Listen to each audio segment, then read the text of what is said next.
So hello and welcome once again दोस्तों, बहुत बहुत स्वागत है आप सबका आपके अपने यूट्यूब चैनल इनक्रेडिबल फिशरीज़ में। तो आज की वीडियो में हम सब देखेंगे उत्तराखंड की गवर्नमेंट डिपार्टमेंट ऑफ फिशरीज़ में जो मत्स्य निरीक्षक यानी फिशरीज़ इंस्पेक्टर की जो पोस्ट आई है उसके विषय में सारी चीज़ें हम जानेंगे। तो ये ऑफिशियल वेबसाइट जो आप अपनी स्क्रीन पे देख सकते हैं, उत्तराखंड सबनेट सर्विस का सिलेक्शन कमीशन जो है उसके द्वारा 28 यानी 28 फिशरीज़ इंस्पेक्टर की जो भर्ती है वो प्रदर्शित कर दी गई है। तो आइए हम सब विस्तार से जानते हैं कि पोस्ट में क्या क्या एलिजिबिलिटी क्राइटेरियाज़ हैं और कौन कौन सी चीज़ें उसमें ज़रूरी हैं जो आप एडवर्टाइजमेंट में देख सकते हैं। सो बिना किसी देरी के दोस्तों वीडियो को स्टार्ट करते हैं। बट उससे पहले अगर आप सब अपने चैनल को सब्सक्राइब नहीं किया है तो चैनल को सब्सक्राइब कर लें for more updates regarding fisheries jobs and fish farming, और ज़्यादा से ज़्यादा लाइक शेयर सब्सक्राइब जरूर करके रखें। तो आइए बिना किसी देरी के वीडियो को शुरू करते हैं और बिना स्किप किए हुए आपको लगातार साथ में बने रहना है। हमारे सभी वीडियोस की लेटेस्ट अपडेट पाने के लिए चैनल को सब्सक्राइब करें और बेल आइकन को प्रेस करना बिल्कुल भी ना तो भूलें। दोस्तों आप अपनी स्क्रीन पे जो अभी एडवर्टाइजमेंट देख पा रहे हैं ये उत्तराखंड एसएससी का जो ऑफिशियल साइट है उससे डाउनलोड किया गया मत्स्य निरीक्षक पीडीएफ जो इस नाम से है। तो सबसे पहले आते हैं कि इंपॉर्टेंट डेट्स क्या क्या हैं। तो आप देख पा रहे हैं कि इंपॉर्टेंट जो ये एडवर्टाइजमेंट की डेट है वो 8 जनवरी 2022 है, और जो एप्लीकेशन स्टार्ट होगा वो 20 जनवरी 2022 से स्टार्ट हो जाएगा, और लास्ट डेट है 5 मार्च 2022 तक। तो ये काफ़ी लंबा टाइम है आपके पास फॉर्म फिलअप करने के लिए। और इसके बाद जो है एग्ज़ाम डेट अभी बताई नहीं गई है ना, और ये मे भी प्रोस्पोंड हो सकती है ड्यू टू कोरोना गाइडलाइंस। और ये पूरी की पूरी डिपेंड है कि उस स्टेट में क्या क्या केसेस क्या जो हमारे पास ऑफिशियल साइट से जारी एडवर्टाइजमेंट है उसमें ये 3 इंपॉर्टेंट डेट हैं। एक तो फॉर्म भरने की डेट है, और एक डेट है अंतिम तिथि की, और दूसरी जो एग्ज़ाम होगा उसका सिर्फ मंथ दिया गया है, वो भी ये टेंटेटिव मंथ है, अगस्त का महीना। और आप देख पा रहे हैं कि सबसे पहले जो नोट है, मतलब एक इम्पॉर्टेंट नोट है कि रिक्तियों की संख्या बढ़ाई या घटाई जा सकती है। तो ये टोटली डिपेंड है उस अथॉरिटी पे कि वो अपनी सुविधा के अनुसार जो पोस्ट 28 वैकेंट पोस्ट है उसको बढ़ा सकती है, उसको और ज़रूरत होगी, या तो उसको घटा सकती है। ये टर्म्स एंड कंडीशंस जो हैं वो टोटली डिपेंड होंगी अथॉरिटी के निर्णय पे। तो अभी आप देख पा रहे हैं जो सीधी भर्ती का चयन, मतलब इसमें कोई प्रमोशनल भर्ती नहीं है, डायरेक्ट भर्ती होगी, ठीक है। इसका एग्ज़ाम कंडक्ट करेंगे और देन उसके बाद भर्ती होगी। तो ये 28 पदों पर जो भर्ती है, आपको सबसे पहले देखा गया है कि जो OTR वन टाइम रजिस्ट्रेशन अनिवार्य कर दिया गया है। ये UKSSSC जो है इसकी वेबसाइट पे आपको अपना रजिस्ट्रेशन करना अनिवार्य होगा। अब उस आवेदन को भरते समय आपके जो OTR प्रोफाइल है उसमें कई जानकारियाँ मांगी जाएंगी, जो कि मतलब एक तरीके से जैसे आप कभी भी किसी पोर्टल के थ्रू फॉर्म भरते हैं, चाहे वो व्यापम का हो या किसी भी पोर्टल का हो, तो उसमें आपका एक पोर्टल प्रोफाइल जनरेट किया जाता है। उसी तरह से आपको UKSSSC की पोर्टल पे अपनी प्रोफाइल जनरेट करनी होगी, जो भी चीज़ें वो अपनी मांगते हैं उनको देख के। और इसमें ये भी दिखा गया है कि अत्यंत सावधानी पूर्वक भरें, और जो त्रुटि होगी तो उससे फिर दिक्कत आएगी आगे चल के, तो थोड़ा सा आप ध्यान रखें कि आपका फॉर्म निरस्त भी हो सकता है। तो इन सब चीज़ों के लिए और आयोग का सहायता भी दिया गया है कि आप टोल फ्री नंबर इस पर व्हाट्सएप पे आयोग की जो ईमेल संपर्क कर सकते हैं, किसके लिए, अगर आपका OTR प्रोफाइल जनरेशन में कोई प्रॉब्लम आ रही है तो।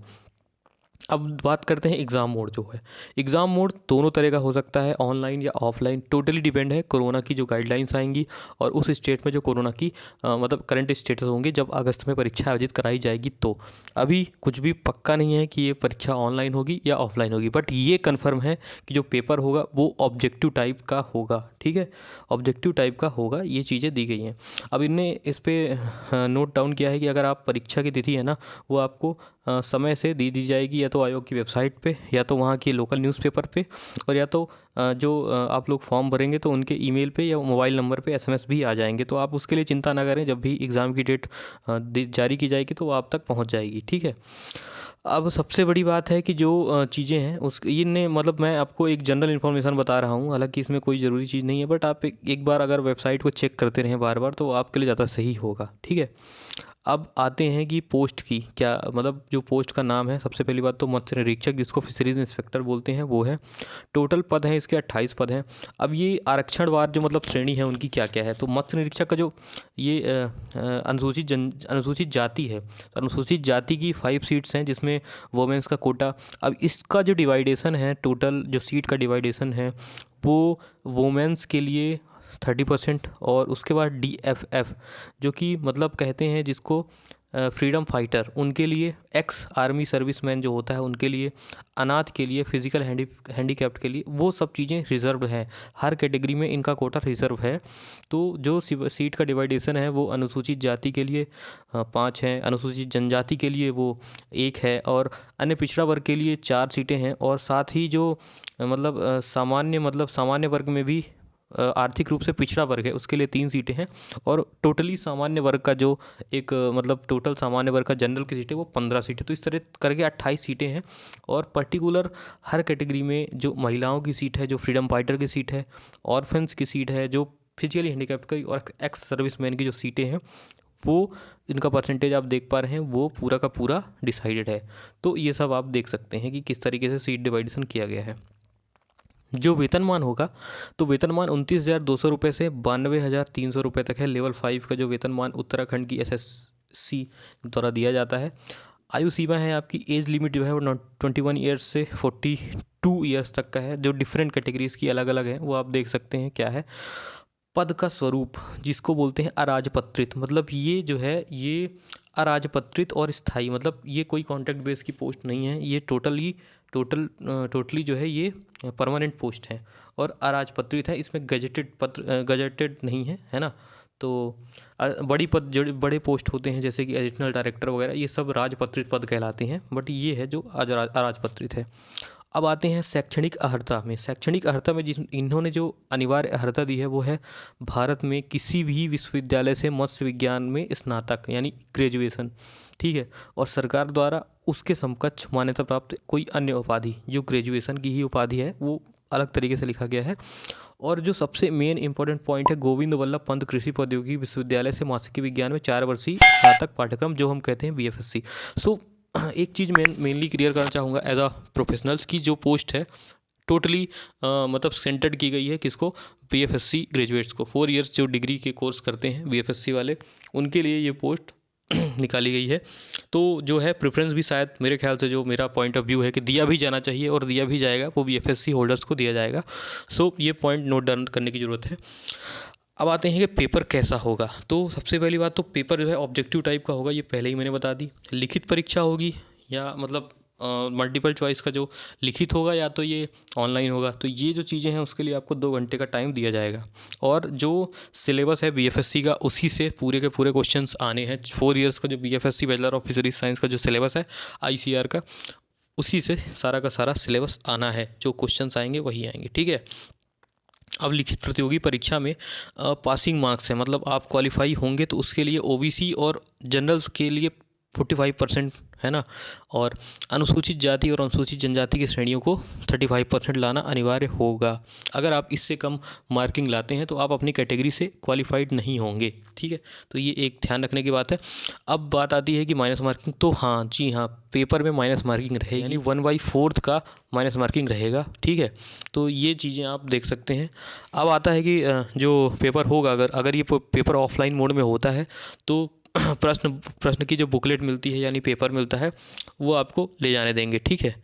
और ये कुछ चीज़ें जो जनरल पेपर्स के हिसाब से होती हैं कि वो हमारा सीट कैसे अलग से रखना है, उसकी एक आंसर शीट अगर कार्बन कॉपी आपको देते हैं तो भी मिल जाएगा, अगर लिखित परीक्षा होती है तो, ठीक है।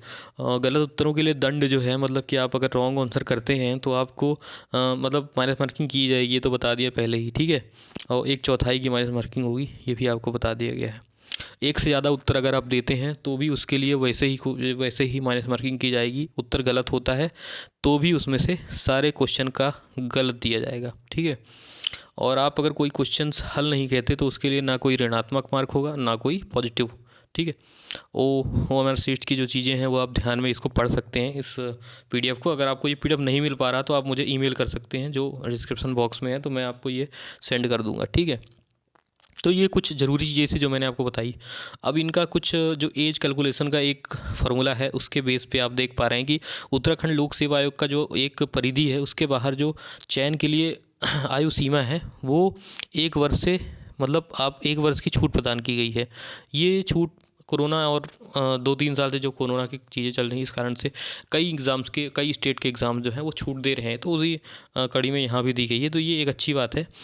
बट आप ये देख सकते हैं कि जो एज लिमिट आपकी कैटेगरी में आपको देती है वही आपके लिए सूटेबल है।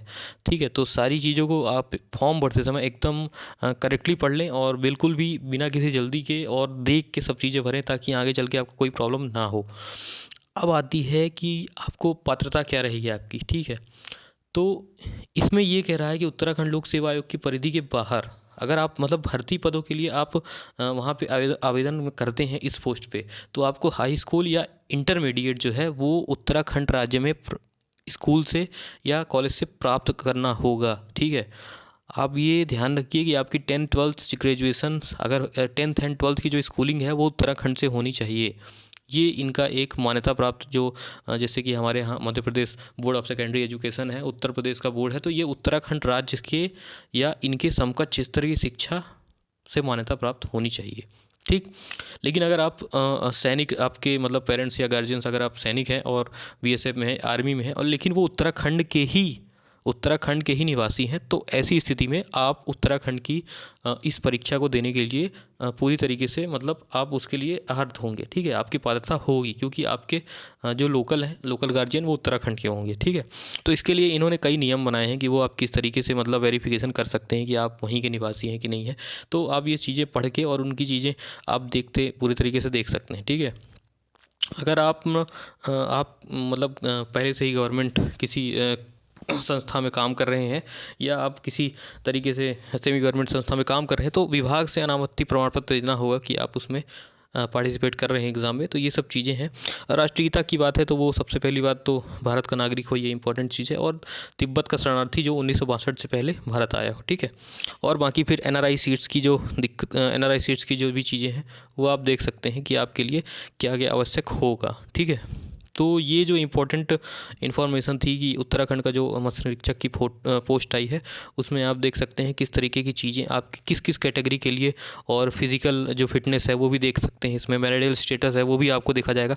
तो मतलब ये चीज़ें जो हैं ये किसी भी तरीके से आपको मतलब आपके लिए रुकावट ना पैदा करें, इसलिए आप इस पूरे नोटिफिकेशन को अच्छे से पढ़ सकें, है ना, किस तरीके का आपको रिजर्वेशन मिलने वाला है और आप किस कैटेगरी के रिजर्वेशन के लिए वहाँ पे आप मतलब पात्र हैं, ये चीज़ें आपको देखना होगा। और आप इस चीज़ों को मतलब अपने जो सर्टिफिकेट्स हैं उनको रेडी रखें, और at the time of form filling भी आप इन सब चीज़ों का ज़रूर ध्यान रखें ताकि किसी भी तरीके से आपकी जो फॉर्म फिलिंग की प्रोसीजर है उसमें गड़बड़ी ना आने पाए, क्योंकि आगे चल के आपकी काउंसलिंग में और आपकी जो दिक्कतें हैं उनमें आगे चल के ये प्रॉब्लम खड़ी कर सकता है। ठीक है, ऑनलाइन आवेदन जो है आप UKSSC की वेबसाइट से जाके कर सकते हैं, और अगर आपको फॉर्म भरने में कोई दिक्कत आती है, OTR लिंक पर कोई दिक्कत आती है, रजिस्ट्रेशन में कोई दिक्कत आती है, प्रोफाइल बनाने में, तो आप इनके साथ आप कांटेक्ट कर सकते हैं जो ऊपर मैंने वेबसाइट बताई है। ठीक है, और जो ये चीज़ें हैं कुछ वो भी ध्यान रखें कि फ़ोटो का साइज़ क्या होना चाहिए, हस्ताक्षर का साइन क्या होना चाहिए, है ना, बाएं हाथ का क्या होना चाहिए, ये सब एक इम्पॉर्टेंट चीज़ें जो हैं आप प्रोफाइल जनरेट करते समय बिल्कुल भी ध्यान में रखें ताकि आपको कोई समस्या ना होने पाए। ठीक है,